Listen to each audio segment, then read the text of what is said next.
पहले 3 महीनों में हमल का बार बार जाया होना, इनकी क्या वजूहात हैं? क्या इलाज मुमकिन है? इनके हमल बार बार जाया हो रहे हों तो इलाज के साथ बिल्कुल मुमकिन है कि 80 से 90% औरतों में सेहतमंद बच्चा पैदा हो जाए। तो लिहाजा मेरी वीडियो को एंड तक देखिएगा। आज मैं इनकी वजूहात को डिटेल से बताऊंगी, इनका इलाज कैसे मुमकिन है, हम क्या टेस्ट करवाते हैं। जो मेरे चैनल पर न्यू है वो सब्सक्राइब करें, बेल आइकन को जरूर प्रेस करें ताकि वक्तन फवक्तन ऐसी इंफॉर्मेटिव वीडियोस की नोटिफिकेशन आप लोगों को मिलती रहे। अस्सलाम वालेकुम, मैं हूँ doctor Saba Mumtaz, consultant gynaecologist and fertility specialist. आप सब कैसे हैं? जैसा कि मैंने अपनी पिछली वीडियो जो कि मैंने अठरा के टॉपिक पर बनाई थी उसमें बताया था कि लोग अठरा किसको बोलते हैं। कलेक्टिवली पहले 3 महीनों में हमल का बार बार जाया होना या 7वें 8वें महीने में मींस वक्त से पहले दर्दों का लग जाना, बच्चे का फोत हो जाना या माँ का पेट में ही बच्चे का फोत हो जाना, इवन के पैदाइश के बाद अगर बच्चे की डेथ हो जाए, लोग कलेक्टिवली इन सबको क्या कहते हैं? अठरा। मैंने आपको बताया था अठरा कोई बीमारी नहीं है। हाँ, इन सब की डिफरेंट वजूहात हैं और मैंने आपसे कहा था कि मैं हर टॉपिक पर अलग अलग वीडियो बनाऊंगी। तो आज की मेरी वीडियो है कि पहले 3 महीनों में बार बार हमल जाया क्यों होते हैं। तो मैं इसका स्टार्ट एक कहानी से करूंगी। मेरे एक पेशेंट है निगत, उसकी शादी को 2 साल हो गए हैं। जब उसकी शादी को 3 महीने गुजरे थे तो उसका पहली दफा हमल हुआ। वो बहुत खुश हुई, बहुत पुरुमीद हुई कि मैं मां बनने जा रही हूं, लेकिन उसकी ये उम्मीद टूट गई। क्यों? क्योंकि पहले 3 महीनों में ही उसका हमल जाया हो गया। वो बहुत परेशान हुई। उसने सोचा शायद ऐसा कभी हो जाता है। फिर जब उसको सेकंड टाइम हमल हुआ, वो दोबारा से पुरुमीद हुई, पुरजोश हुई कि मैं मां बनने जा रही हूँ, लेकिन उसकी ये उम्मीद भी पूरी तरह से खत्म हो गई। क्यों? क्योंकि तीसरे महीने में उसका हमल जाया हो गया। तो वो बहुत परेशान रहने लगी। जब तीसरी दफा उसको हमल हुआ, फिर उसकी उम्मीद जागी, उसके ख्वाब हुए कि मैं मां बनने जा रही हूँ, मैं एक सेहतमंद बच्चे को जन्म दूंगी। लेकिन अफसोस, उसकी ये उम्मीद फिर टूट गई। क्यों? तीसरे महीने में उसकी बच्चे की दिल की धड़कन खत्म हो गई। वो डिप्रेशन का शिकार हो गई, वो बहुत परेशान रहने लगी, वो मायूस हो गई। उसने सोचा शायद मैं कभी भी सेहतमंद बच्चे को जन्म दे ही नहीं सकती। लेकिन हर बार उसके ज़हन में एक ही सवाल आता था, आखिर मेरे साथ ही ऐसा क्यों? फिर उसने क्या किया? कुछ अरसे बाद मेडिकल डॉक्टर कंसल्टेंट गायनेकोलॉजिस्ट से कंसल्ट किया। इसलिए मेरी आप लोगों से भी रिक्वेस्ट है, हमेशा सर्टिफाइड कंसल्टेंट गायनेकोलॉजिस्ट को चेकअप कराया करें। खैर, उसकी कुछ टेस्ट करवाए गए जिससे उसको अंदाजा हुआ, धीरे धीरे ये बात उसकी समझ में आई कि 3 महीनों में बार बार हमल का जाया होना सिर्फ एक एक्सीडेंट नहीं है। इसकी कुछ मेडिकल वजूहात हैं जिनका इलाज मुमकिन है। वो वजूहात क्या हैं? तो मैं अब आपको इन वजूहात की डिटेल बताने जा रही हूँ। निगत में क्या वजह थी मैं वीडियो के एंड में बताऊंगी। मैं अभी बात कर रही हूँ कि ओवरऑल क्या वजूहात हो सकती हैं। तो सबसे पहली वजह है माँ की उम्र। जैसे जैसे एक फीमेल की एज बढ़ती जाती है, हमल जाया होने का रिस्क बढ़ जाता है। अगर 35 या 40 साल की उम्र में जब हमल होता है तो हमल जाया होने का रिस्क बहुत ज्यादा हो जाता है। इसलिए खुदारा अपनी बेटियों की शादी जरा अर्ली सही एज में करें ताकि इस परेशानी से बच सकें। आजकल की फीमेल्स खुद भी बहुत ज्यादा करियर ओरिएंटेड हैं, पढ़ती हैं, जॉब करती हैं, अपने आप को स्टेबल करती हैं। ठीक है, आप जरूर पढ़ाई करें, जरूर जॉब करें, लेकिन सही वक्त पर शादी भी करें ताकि आप लोगों को ये सब कुछ फेस ना करना पड़े। पहले क्या वजह होगी? माँ की उम्र, मैटरनल एज। सेकंड वजह है जनियाती मसाइल, जिसको हमारी जुबान में क्रोमोसोमल एब्नॉर्मैलिटीज कहते हैं। जब कजन मैरिज बार बार हो रही होती हैं तो अगली नस्ल में जनियाती मसाइल आ जाते हैं, उसमें भी हमल बार बार जाया होता है। इसलिए बार बार कजन मैरिज से भी अवॉइड करना चाहिए। जब हमल बार बार जाया हो रहा हो, दूसरी या तीसरी दफा हमल जाया हो, तो वो जो हमल जाया होता है, जो वो बच्चा होता है, जो मवाद होता है, उसका एक खास टेस्ट होता है जिसे कैरियोटाइपिंग कहते हैं। अगर वो करवा के देखा जाए तो जनियाती मसाइल का पता चल सकता है। नेक्स्ट है बच्चेदानी के मसाइल।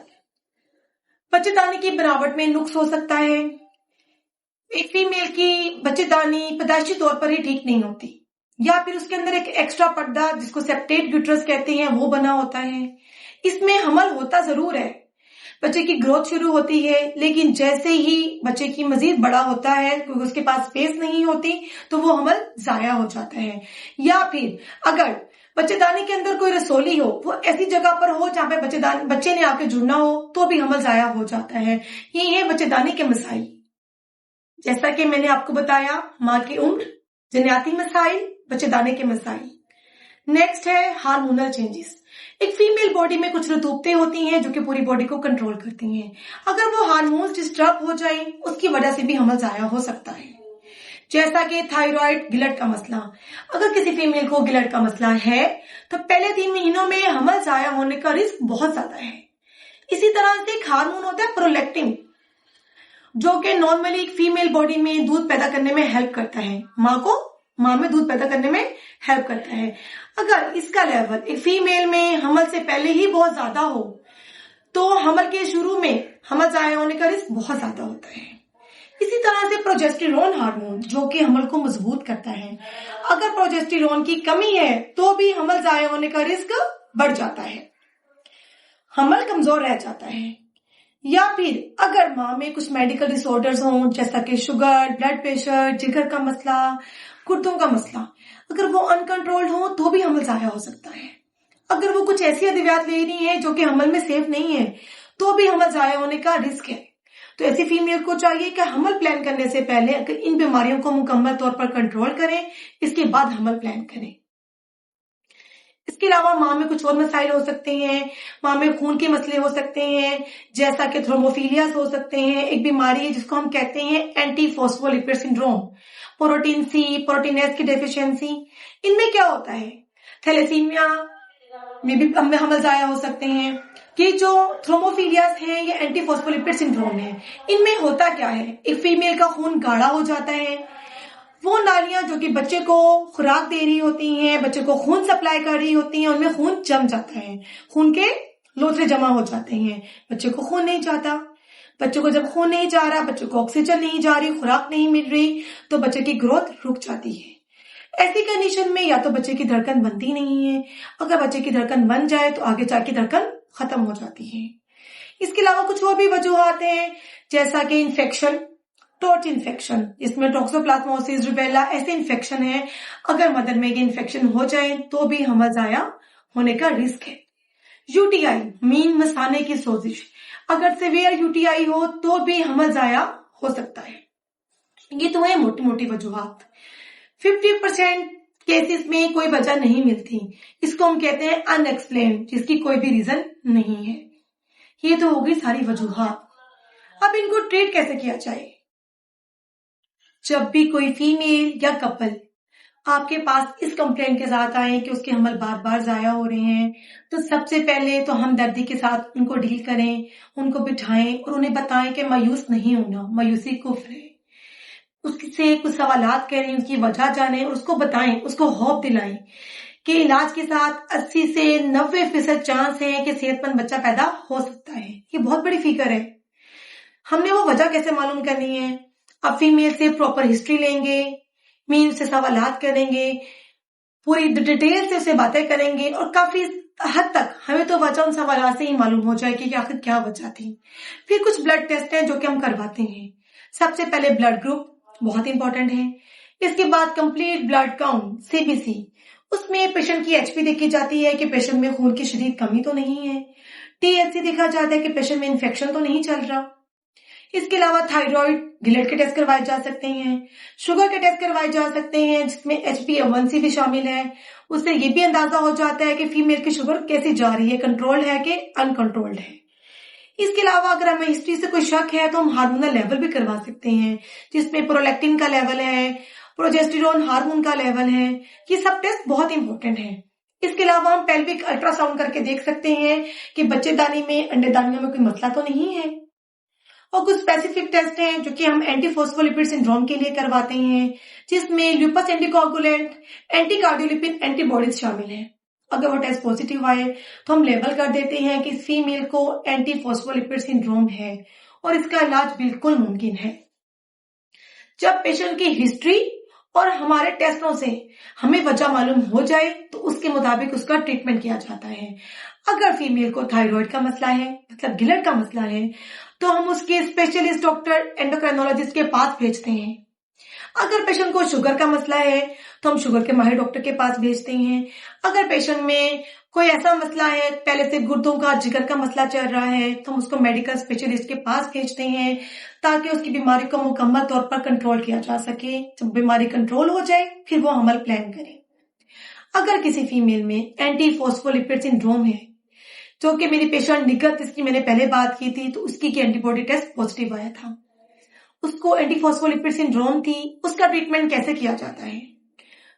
اس میں آپ پیشنٹ کو کونسل کرتے ہیں کہ آپ کا علاج بالکل ممکن ہے. فولک ایسڈ کی ٹیبلٹ اور خون پتلا کرنے والی گولی, جس کو ہم ایسپرین کہتے ہیں, وہ ہم حمل سے پہلے ہی شروع کروا دیتے ہیں. اور پیشنٹ کو کونسل کرتے ہیں کہ جیسے ہی پریگنینسی ٹیسٹ پازیٹیو آئے فوری اپنی کنسلٹینٹ گائنیکولوجسٹ سے رجوع کرے تاکہ اس کو خون پتلا کرنے والے انجیکشن, جن کو انجیکشن کلیکسین کہا جاتا ہے, وہ شروع کروائے جا سکیں. یہ انجیکشن حمل کا ٹیسٹ پازیٹیو آنے سے 9ویں ماہ تک چلتا ہے. میری جو پیشنٹ نگت ہے اس کو یہ انجیکشنز لگ رہے ہیں, وہ ایسپرین لے رہی ہے. اب ماشاءاللہ اس کا 8واں ماہ چل رہا ہے, ایوری تھنگ از اوکے, بچے کی گروتھ بہترین جا رہی ہے, ماں اور بچہ دونوں ٹھیک ہیں. تو میری بات کرنے کا مقصد یہ ہے, جس کے عمل بار بار ضائع ہو رہے ہیں وہ بالکل پریشان نہ ہوں, اپنے ٹیسٹ کروائیں اور وجہ معلوم کرنے کی کوشش کریں تاکہ اس وجہ کو ٹریٹ کیا جا سکے. اگر اس میں ہمیں کوئی وجہ بھی نہیں ملتی, نہ ہسٹری پہ نہ ٹیسٹوں میں, کہ ہم نے سب ٹیسٹ کروا لیے لیکن سب ٹیسٹ ٹھیک آئے ہیں, ہسٹری میں بھی ایسی کوئی وجہ نہیں ملی, جس کو ہم ان ایکسپلین کہتے ہیں, تو وہ پیشنٹ بھی مایوس نہ ہو. ان میں بھی ایون کہ ود آؤٹ ٹریٹمنٹ, یا پھر ایسے پیشنٹس کو بھی ہم لوپرین یعنی ایسپرین خون پتلا کرنے والی گولی شروع کروا دیتے ہیں, اور ان کو پروجیسٹیرون ہارمون جو کہ پریگنینسی کو سپورٹ کرتا ہے وہ بھی شروع کروا دیتے ہیں. اور پیشنٹ کو سائیکولوجیکل مضبوط رکھنے کے لیے بار بار فالو اپ پہ بلاتے ہیں. اس طرح سے بھی ماشاءاللہ سے ان کا 80 to 90% چانس ہے کہ ایک صحت مند بچے کو جنم دے سکیں. تو یہ 18 نہیں ہے جن کے عمل بار بار ضائع ہو رہے ہیں, وہ بالکل بھی پریشان نہ ہوں. امید ہے میری آج کی ویڈیو میں آپ کو بار بار عمل ضائع ہونے کی وجوہات اور ان کا علاج سمجھ آ گیا ہوگا. امید ہے آپ کو سمجھ آ گیا ہوگا. پھر بھی اگر آپ کے مائنڈ میں کوئی سوال ہے تو مجھے کمنٹ میں بتائیے گا, میں اس کا آنسر کروں گی. Thank you.